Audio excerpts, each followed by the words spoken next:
Okay, first off, my name is Nick McClellan. I'm with After Hours Productions, and we're doing a training session today at the First Church of the Nazarene in Moultrie, Georgia, and we're training on the Roland M-200i.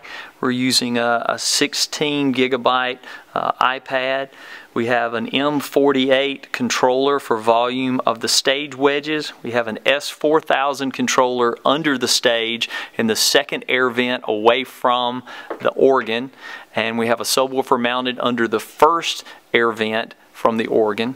We have two choir mics that are in channels 15 and 16.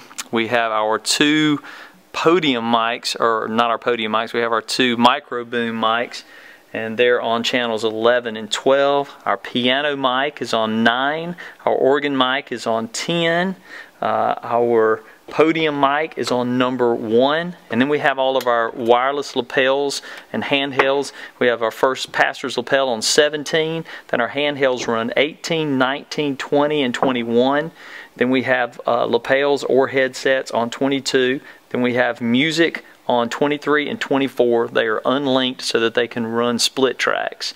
And we will be setting up our user-defined buttons in a little while and patch them in as well.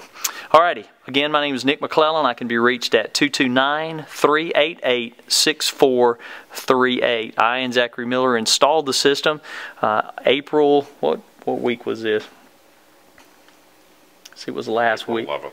So we started about April the 11th through the 15th or 16th, somewhere in through there, put the system in. Alrighty, so here's what we're going to do. We're going to talk about what it is to access a channel, how to manipulate all the functions of a specific channel, and then we'll delve a little bit further into some of the features that the board has. Alright, so I am now talking on channel 18 on a handheld mic. So if you'll select the channel 18, you can select the button here, which would be 18. Yeah, you're on the right one. Just press that select button right there. Okay, that accessed the channel. If you look at what you're seeing on the display up there, you have all the functionality about the channel. So what I want to do is kind of go over some of the features of what you're looking at, what they do, and why you want to mess with them.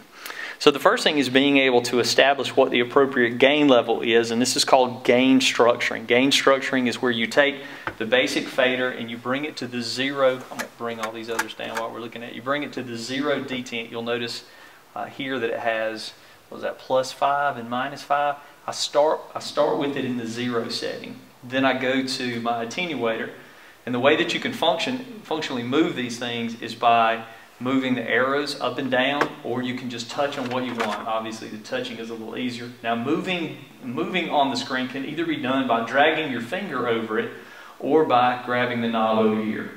I find that grabbing the knob is a lot easier way to do it. So I would adjust this. At this point I would adjust it to whatever the level is in the house that sounds comfortable. Now here's another note.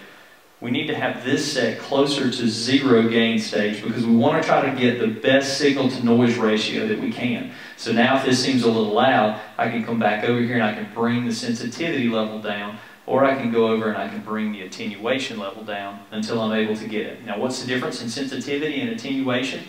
This is at what point the signal begins picking up, and this is how loud I want that signal to be once it's picked up. So if I'm looking at it this way, and you see that I'm getting a good green light right there, then that means my sensitivity is okay. And over here I can bring this way down, or I can bring it way up, and it adjusts the volume as well. So I generally want to have green lights on both of these, which will let me know that I'm good. Okay, whenever I'm using a vocal mic, I want to use a high-pass filter. What the high-pass filter does is it's set for 80 Hertz, and it rolls off. You'll notice in the equalization section when I turn it on, see right here in the display, when I hit the high-pass filter, it takes the EQ and it rolls it off. And why it does that and what you want to know about that is this keeps it, if somebody's singing and they go, watch when I turn that off, it's a little bit stronger. If you had the subwoofer in there, like I'm going to just jump over here just to put it in just so you can kind of tell what it is. Okay, see, you hear the bass now. But if I put the high-pass filter on, it's a lot less prominent. And I can actually roll that up. I can take the attenuation knob, go down to here, and I can raise it up. And you notice that it takes the booming that's out of the bottom even further. But if I turn it off, or I'll bring it down, puts a lot more of the bass in there. So if you're singing bass, you might want to have that in there, but as a general rule, you don't really want a whole lot of bottom end on a solo. So I would set it so that I've got it somewhere around 100 hertz. It's kind of a general rule, and I would pull my subwoofer down to a reasonable level. Okay, so high pass filter is on, and I have it set, what, at 112, I want to set it at 100.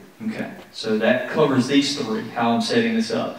The 48 volt is if you're using was I totally blocking that screen when I was leaning over? Okay, good. If I'm using the 48 volt, that means I'm using a condenser microphone that gets power through the signal snake.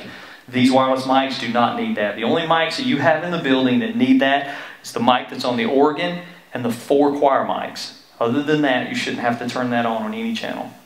I take that back. The one for the piano mic also.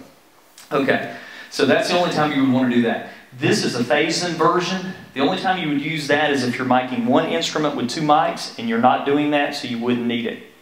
Good example of that is if you're miking the top of a snare drum and the bottom of a snare drum, you want the signal to be push-pulled all at the same time, so you would reverse the frequency of the bottom mic or the phase of the bottom mic so that when it hits, it's as though it's one signal. Okay, patch, that's just where it comes in on the board. It's actually physically patched into the number 2 input, and that is a soft patch that if you were to press that, you could change the input. I don't recommend it since we now have them labeled, but that would be what that is for. And let's just come out of that. Okay, so but that's what that is. Now, we have a couple of really cool features down here that I'm very impressed with on this board, and this is gates, compressors, and your equalization section. I'll start with the gate. Honestly, you're not really going to use the gate, but you could. What this would be is like if I stop talking, watch the levels here. Now what I'm going to do, I'm going to bring the threshold. Do I have it turned on? Gate on, there we go. Okay, see this, the red right there?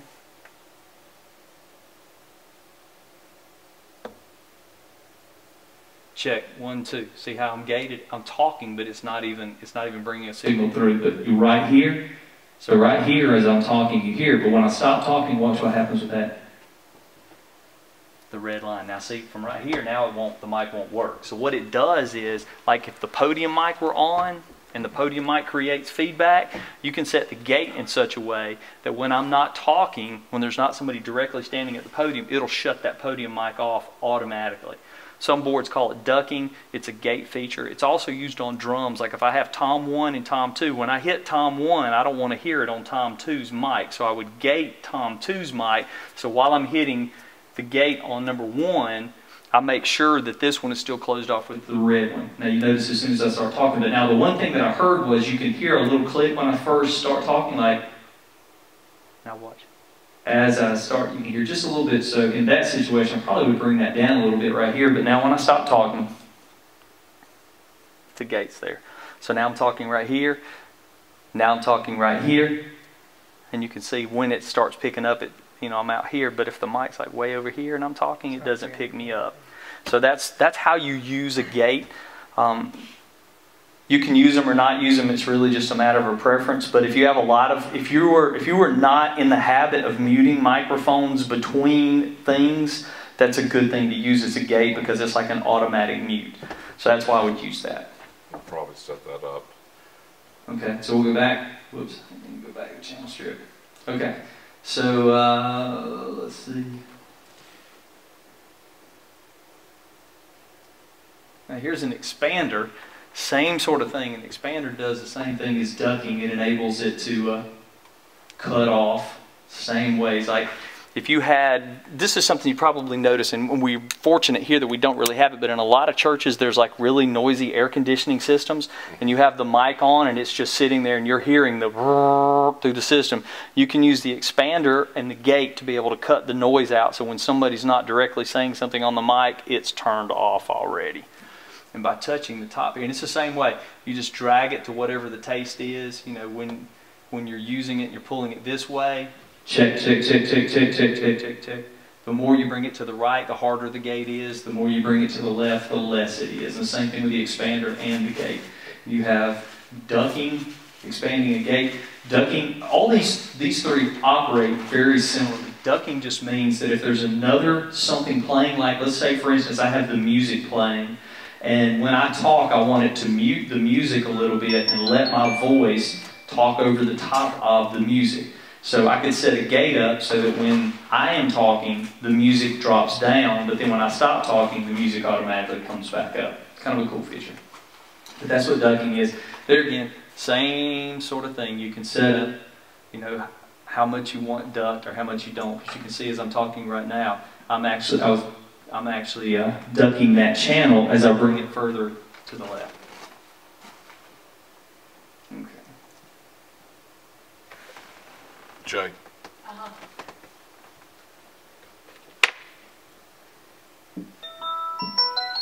Yes, that Brian said it's something that just slide it across. Okay. All right, let me get back to the channel. Center to the left. There we go. By pressing the edit button, I get back to the main screen. That's important. So if I select one of the features up there and I need to get back to the main screen, I can always press the edit button again.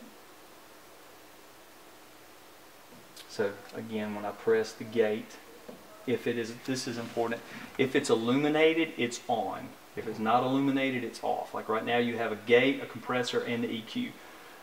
More so than the gate, you're going to use the compressor. So let's go over that. So when I press the compressor, what the compressor does is it allows 4 people to sing together, and the perceived loudness of them is all the same. So what you're doing is you're making the people that sing soft, you're bringing their levels up, and the people that sing loud, you're bringing their levels down so that you get one unified level. And that's done by making everybody perceptually in what you're hearing in the house the same, and then you gradually begin to bring the threshold in, and you notice here what it did was it starts compressing it based on the level that I'm talking. So the more that I bring this down, I've got it at the bottom.